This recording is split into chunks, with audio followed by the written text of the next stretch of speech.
Hello good evening students. आज जो हम वीडियो डिस्कस करने वाले हैं, शायद मुझसे ही मिस्टेक हो गई। सबसे पहले मुझे यही रखना चाहिए था, क्योंकि ना देखो हमारे पास टाइम है। जो बच्चे चेंज कर रहे हैं मीडियम, हिंदी मीडियम से इंग्लिश मीडियम, हमारे पास बहुत प्लेंटी ऑफ टाइम है। ठीक है, देखो इस प्रिपरेशन को मिनिमम कहा जाता है कि अगर आप 12 मंथ्स की प्रिपरेशन कर लेते हो तो आपका सिलेक्शन हो जाता है।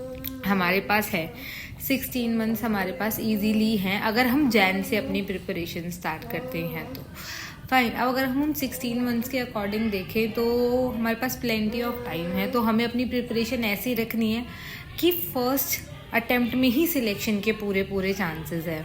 मैंने क्लासेस स्टार्ट करी तो मुझे पहले रोड मैप डिस्कस करना चाहिए था, तो आज मैं वही डिस्कस करूँ, क्योंकि बहुत ज़्यादा शायद कंफ्यूजिंग हो रहा है कि कैसे हम आगे बढ़ने वाले हैं, कैसे हम प्रिपरेशन करने वाले हैं, क्या हमारी बुक लिस्ट रहने वाली है। एक वीडियो ये रोड मैप पे आएगी, एक वीडियो आज बुक लिस्ट पे आएगी। तो सबसे पहला काम यही है कि पहले मैं आपके थोड़ा जो कन्फ्यूजन है ना सबके माइंड में, क्योंकि मेरे पास बहुत क्वेश्चन आते हैं कि जो हम चैप्टर पढ़ रहे हैं स्टैंडर्ड मिक्स है, एनसीईआरटी मिक्स है, तो मुझे लग रहा है शायद वो मैंने गलती कर दी। क्योंकि अब मैंने जो एक स्ट्रैटेजी बनाई है वो इस वे में बनाई है कि स्टूडेंट अगर बेसिक से भी चल रहा है, जिसको कुछ नहीं आता उसके अकॉर्डिंग से हम स्टार्ट करेंगे। जिनको आता है उनके लिए डबल बेनिफिट हो जाएगा, लेकिन हम स्टार्ट करेंगे उनके अकॉर्डिंग जिनको कुछ नहीं आता है। कैसे हम प्रोसेस स्टार्ट करेंगे, कैसे हम स्क्रैच जीरो से स्टार्ट करेंगे। तो आज हम सबसे पहला जो काम है वो रोड मैप डिस्कस करते हैं कि हमें कैसे पढ़ना है, कितने मंथ्स में हमें क्या करना है, कैसे अपनी प्रिपरेशन रखनी है। और अगर आप इसके अकॉर्डिंग चले तो आई एश्योर यू आपके 90% 90 to 95% चांस हो जाएंगे फर्स्ट अटेम्प्ट में सेलेक्ट होने के। किसी भी प्रिपरेशन को स्टार्ट करने के लिए ना एक 5 स्टेप्स है जो मैं आपको बताती हूँ। अगर ये 5 स्टेप में से आप एक भी स्टेप मिस करते हो ना तो आगे जाके बहुत दिक्कत होती है। देखो मैं आपको सीधी बात बताऊँ कि आप पढ़ाई कर लोगे और फिर आप क्वेश्चन देखोगे तो पता है आपको बहुत डिफिकल्टी होगी वो क्वेश्चन सॉल्व करने में, चाहे बेशक आपने सारी एनसीईआरटीज पढ़ ली हो। तो एक स्टेप बाय स्टेप एक चीज़ होती है, वो अगर 5 चीज़ें से ही आपको, मतलब अगर आपने, वो कहते हैं ना, अगर आपने नींव अच्छी रखी है तो बिल्डिंग तो बहुत अच्छी बनेगी। तो ये 5 जो चीज़ें मैं बता रही हूँ ये आपकी नींव है, इनको करना। पहला है आपका स्टार्टिंग होना चाहिए कि पैटर्न को समझो। देखो जनवरी में 1 या 2 तारीख में आपका नोटिफिकेशन आ जाएगा। 1 जनवरी को आ जाता है, 1 जनवरी को पूरा नोटिफिकेशन। थोड़ा बल्कि लगता है देखने में, लेकिन आपको सच बताऊं, अगर आप वो थोड़ा, मतलब वो अगर उसमें आप अपना टाइम इन्वेस्ट करोगे ना तो बहुत वैल्यूएबल चीज़ है। वो आपको पढ़ना बहुत ज़रूरी है। कई बार होता है हम देखते हैं कि हम कौन कौन सी भाषाओं में पेपर लिख सकते हैं, जिस भाषा में हम पेपर अपना लिखते हैं उसमें हम अपना इंटरव्यू दे सकते हैं या नहीं दे सकते। तो एग्जाम पैटर्न समझना बहुत इंपॉर्टेंट है। जैसे ही नोटिफिकेशन आएगी मैं टेलीग्राम पर डाल दूंगी, डोंट वरी। तो ये चीज़ आप उसको जब पूरी डिटेल में पढ़ेंगे ना, पॉइंट टू पॉइंट, वो बहुत इंपॉर्टेंट है। नेक्स्ट आ जाता है आपका सिलेबस। ठीक है, अगर किसी एग्जाम का सिलेबस ही नहीं पता तो फिर कैसे आप वो एग्जाम क्रैक कर पाएंगे। देखो, और यूपीएससी का सिलेबस ऐसा सिलेबस है जिसके कीवर्ड से ही क्वेश्चंस आ जाते हैं। मैं आपको बताऊं, देखो सिलेबस को देखते ही आपका मॉरल डाउन हो जाएगा कि इतना सिलेबस कैसे पढ़ेंगे। पर एक सच फैक्ट बताऊं, जो प्रीलिम्स का सिलेबस है ना, मेंस का वही सिलेबस है, खाली उसको और इलेबोरेट कर दिया है। इस पर सिलेबस पर भी मैं पूरी वीडियो बनाऊंगी। जनवरी में नोटिफिकेशन आ जाने दो, मैं वैसे ही पूरी आपको वीडियो दे दूंगी एनालाइज करने के लिए, आपके लिए थोड़ा इजी हो जाएगा। नेक्स्ट आ जाता है आपका ऑप्शनल सिलेक्ट करना। देखो ऑप्शनल सिलेक्ट करना बहुत ज़रूरी है कि आपको कौन सा ऑप्शनल लेना है, कौन सा नहीं लेना है। पहले आप देखिए कि आप किस सब्जेक्ट में बहुत ज़्यादा अच्छे हैं। ठीक है, पहले तो अपना आप देखिए कि आपको किस सब्जेक्ट में इंटरेस्ट है, किस सब्जेक्ट में आप ज़्यादा अच्छे हैं। फिर अगर आपको लगता है कि भाई मुझे ऐसे चूज़ नहीं करना है, तो देखिए किस सब्जेक्ट के रिसोर्सेज ज़्यादा हैं, कौन सा सब्जेक्ट स्कोरिंग है। इस पर भी मैं, अगर आप चाहेंगे तो मैं एक कंप्लीट डिटेल वीडियो बना दूंगी, आप मुझे कमेंट कर देना या टेलीग्राम पे डीएम कर देना। ठीक है, नेक्स्ट स्टेप आता है आपको ऑप्शनल सिलेक्ट करना। देन आ जाता है अपनी बुक लिस्ट, रिसोर्सेज। एक रिसोर्स लिस्ट आप बना लीजिए। रिसोर्सेज जो मैं अभी आपको बताऊंगी, बुक लिस्ट, अगर जो मैं बुक्स आपको बताऊंगी अगर आप उतना पढ़ लेंगे तो उससे अलग आपको कुछ पढ़ने की जरूरत नहीं है उन बुक्स के अलावा। बाकी अपनी वो रिसोर्स रख के उसके आगे एक रिसोर्स मत खरीदिए। लिमिटेड, इस एग्जाम का सबसे पहला रूल है कि आप अपने रिसोर्सेज को लिमिटेड रखिए, क्योंकि जितने रिसोर्सेज लिमिटेड होंगे आप मल्टीपल टाइम रिवाइज कर पाएंगे। और इस एग्जाम में सिलेक्शन का जो मेन रूल है, मेरा फर्स्ट जो अटेम्प्ट था जो मेरा खराब हुआ था वो इसी चक्कर में हुआ था कि मैं उसको रिवाइज ढंग से नहीं कर पाई थी। शायद मे बी अगर रिवीजन सही होता तो शायद मेरा सिलेक्शन हो चुका होता। तो प्लीज़ वो मिस्टेक कभी मत करिएगा। एटलीस्ट एग्ज़ाम देने से पहले आप 2 बार अपने सारा जो आपने पढ़ा है रिवाइज करके जाइए, तो वो तभी कर पाएंगे जब अपने आप को लिमिटेड रखेंगे उन रिसोर्सेज तक। नेक्स्ट आ जाता है आपका प्रीवियस ईयर क्वेश्चंस। अगर आप प्रीवियस ईयर क्वेश्चंस नहीं देखेंगे और आपने 6 महीने पढ़ाई कर ली और फिर एक प्रीवियस ईयर का क्वेश्चन उठाया, मैं आपको एश्योरिटी दे रही हूँ आपको क्वेश्चन आएगा ही नहीं। क्योंकि जब आप प्रीवियस ईयर क्वेश्चन देखेंगे तब आप समझ पाएंगे किस तरह के क्वेश्चन आते हैं, और उनके बाद जब आप बुक पढ़ेंगे तो वो बुक पढ़ते हुए आपको पता चलेगा अच्छा ये इंपॉर्टेंट है, ये हमें पढ़ना है, इसका क्वेश्चन था, इस क्वेश्चन को ऐसे आंसर करना है। तो they are important. Previous year questions पे मैंने यूट्यूब पे वीडियो डाली हुई हैं, बाकी मैं बायो में उनका लिंक भी डाल दूंगी। तो क्या कहते हैं, मैंने डाली हुई हैं वीडियोस हर टॉपिक के उस पर कि किससे कौन से क्वेश्चन ज़्यादा बार रिपीटेड हुए हैं, तो वो आप वहाँ से देख सकते हैं प्रीवियस ईयर का एनालाइज। ठीक है, ये 5 चीज़ें, बाकी इसकी मैं PDF भी डाल दूंगी रोड मैप की टेलीग्राम पे, आप नोट डाउन कर लेना। ये 5 स्टेप्स जो आपकी नींव है, इनमें से अगर आपने एक भी मिस करा तो आपके 20% चांसेस एग्जाम में फेल होने के हो जाते हैं श्योरली। ठीक है, नेक्स्ट अब आते हैं, एक सबसे ज्यादा कंफ्यूजिंग चीज होती है करंट अफेयर्स कहाँ से पढ़े। देखिए करंट अफेयर्स के लिए सिर्फ एक रिसोर्स रखिए।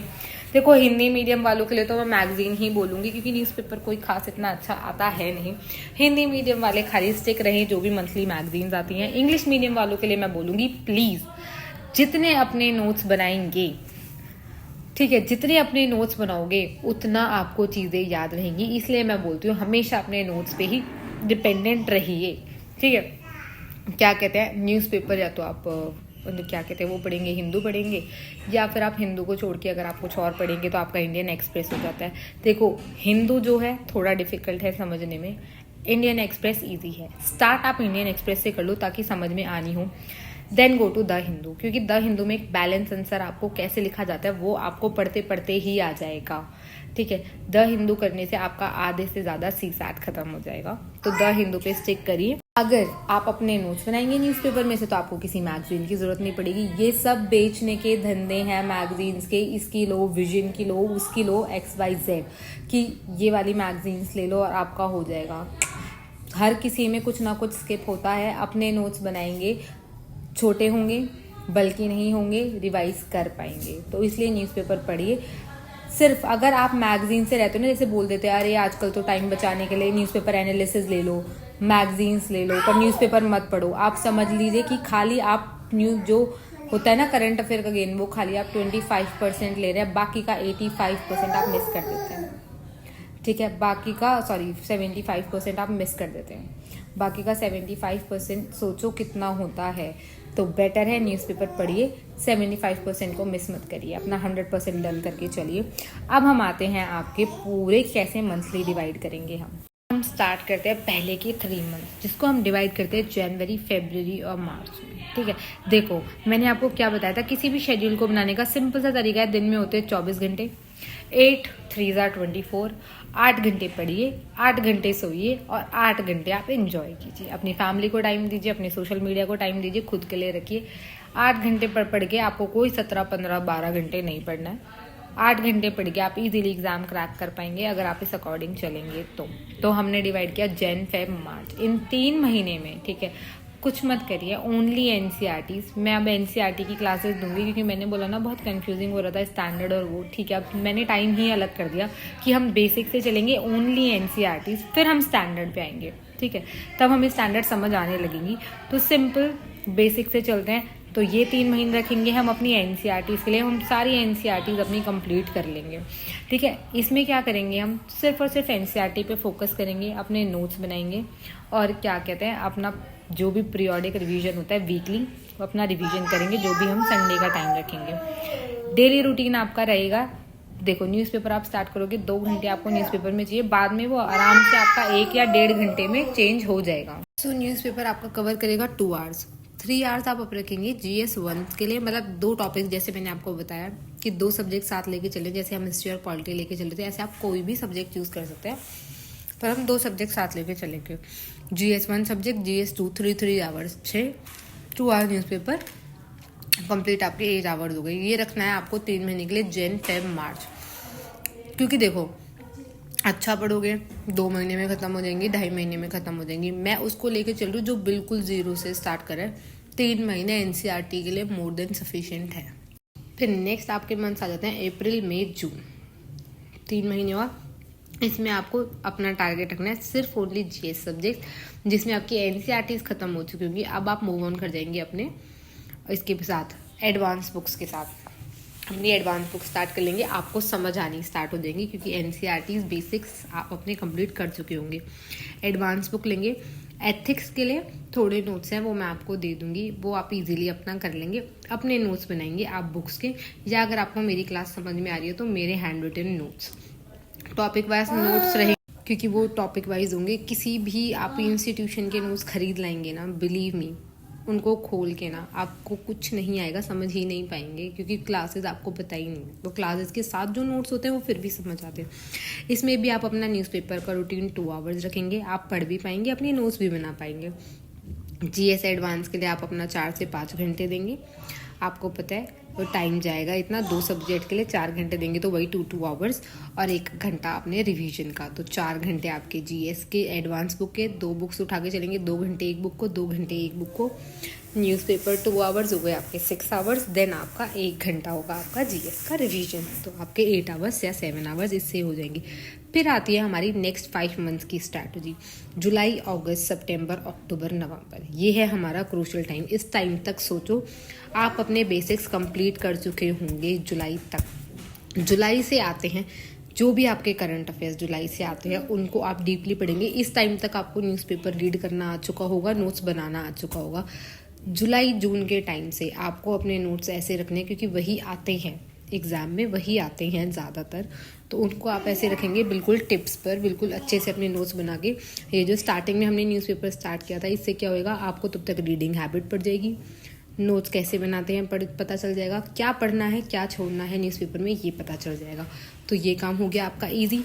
इस टाइम पे आपको स्टार्ट करना पड़ेगा अपना ऑप्शनल सब्जेक्ट। इस टाइम तक आप अपनी GS कंप्लीट कर चुके होंगे, हाँ, लेकिन इसका रिवीजन करते रहिए। रिवीजन करते रहेंगे तो आप भूलेंगे नहीं, वरना कहीं ऐसा ना हो ऑप्शनल के चक्कर में जो पढ़ा है आप वो भूल जाए। तो अपना कंसेप्ट ऑप्शनल के लिए क्लियर करिए। इस टाइम पे आप अपनी आंसर राइटिंग स्टार्ट कर सकते हैं, आपकी आंसर राइटिंग प्रैक्टिस हो जाएगी। जो GS के सब्जेक्ट्स कंप्लीट करें, GS पेपर 1 कर लिया, GS पेपर 2 कर लिया, टॉपिक्स उठाइए, क्वेश्चन उठाइए, लिखिए। पहले जो लिखेंगे वो बेकार लिखेंगे, कैसे आंसर राइटिंग उस पर भी मैं कंप्लीट वीडियो बनाऊंगी। अपने नोट्स बनाएंगे, अपने GS का रिवीजन करेंगे। इंग्लिश आपको पढ़नी तब तक आ जाएगी तो आपका CSAT भी होना स्टार्ट हो जाएगा। ये आपकी नेक्स्ट 5 मंथ्स की होगी। तो 3, 3, 5 आपके कितने हुए, ठीक है, 6 और 5 आपके 11 मंथ्स होते हैं आपके यहाँ कंप्लीट, जिसमें आप अपने ऑप्शनल और ये सब कर चुके होंगे। सोचिए आपके कितने टॉपिक्स कंप्लीट हो जाएंगे, ठीक है ना। फिर आ जाता है आपका, इसमें भी वही है, 1 से 1.5 घंटा आपके न्यूज़पेपर में लगेगा। 4 to 5 आवर्स अपने ऑप्शनल को दीजिए, 2 घंटे अपने रिवीजन को दीजिए जो GS के सब्जेक्ट्स हैं। दिसंबर अपना फ्री रखिए। दिसंबर फ्री का मतलब ये है, देखो कितने टाइम ऐसे आएंगे जिस दिन हम पढ़ नहीं पाएंगे, हम बोर होंगे, हमारा पढ़ने का मन नहीं करेगा, या कुछ ऐसे सर्कमस्टांसेस आ जाएंगे नहीं पढ़ पाते, कुछ फैमिली में कोई फंक्शंस, कुछ 10 चीज़ें होती है। तो दिसंबर मंथ मैंने ऐसा रखा है कि जिसका भी टाइम टेबल थोड़ा डिले चल रहा हो, ऊपर नीचे, दिसंबर तक वो अपना कंप्लीट कर ले। फिर हम आएंगे अपने जन, फेब और मार्च में। उसमें हमारा टारगेट होगा, हम अपने GS सब्जेक्ट को भी रिवाइज करेंगे, हम अपने ऑप्शनल सब्जेक्ट का भी रिवीजन करेंगे, अपनी आंसर राइटिंग करेंगे, GS सब्जेक्ट की भी, ऑप्शनल सब्जेक्ट की भी। और ये टाइम होगा आप अपने प्रीलिम्स के लिए मॉक्स देना स्टार्ट कर देंगे। इस टाइम पे आप मॉक देने लायक होंगे। लेकिन मॉक्स में अगर आप ये सोचें कि भाई हमारे मॉक्स में मार्क्स नहीं आ रहे, तो प्लीज़, कुछ इंस्टीट्यूट्स ऐसे होते हैं जो मॉक्स ऐसे बनाते हैं, मॉक टेस्ट, की बच्चा सोचे हमें कुछ नहीं आता, हम कैसे कर पाएंगे, क्योंकि हमने खुद पढ़ाई करी है तो हम कैसे कर पाएंगे। पर उनके टेस्ट ही वो उस तरीके से बने होते हैं कि बच्चा कंफ्यूज हो। क्योंकि इस टाइम पे क्या करते हैं, कोचिंग अब नई चीज़ करने लगी, 4 मंथ्स का क्रैश कोर्स, 3 मंथ्स का क्रैश कोर्स, उनको वो बेचना होता है। तो वो भी उनका बेचने का धंधा है। मार्क्स नहीं आएंगे, आप इंस्टीट्यूट के पास जाएंगे, वो बोलेंगे हमारा क्रैश कोर्स बाय कर लीजिए, सिंपल। तो कुछ वो नहीं है, आपको सिर्फ टेस्ट सीरीज में जाके ये देखना है, ठीक है, आपका स्कोर इतना आ रहा है, क्या क्वेश्चन आ रहे हैं, क्योंकि करंट अफेयर उसमें आते हैं। मॉक टेस्ट से सिर्फ आपको आइडिया हो जाएगा कि कैसे हमारे कैसे क्वेश्चन के फॉर्म आने हैं, क्या हम मतलब एक होता है ना फियर होता है किसी किसी को एग्जाम में बैठने का, तो वो है। तो इस वाले ट्रैप में मत फंसिएगा। इसमें आप इस टाइम तक भी वही आपका 1 घंटे में न्यूज़पेपर कंप्लीट हो जाएगा। जीएस का रिवीजन करेंगे, अपने 2 घंटे ऑप्शनल का रिवीजन करेंगे, आंसर राइटिंग प्रैक्टिस करेंगे। ऐसे करके आपके 8 आवर्स कंप्लीट हो जाएंगे। 8 hours are more than sufficient, बिना किसी चीज़ को मिस करें। अब आती है हमारी लास्ट स्टेज, जो हमारी बिल्कुल प्रीलिम से पहले होती है, ठीक है।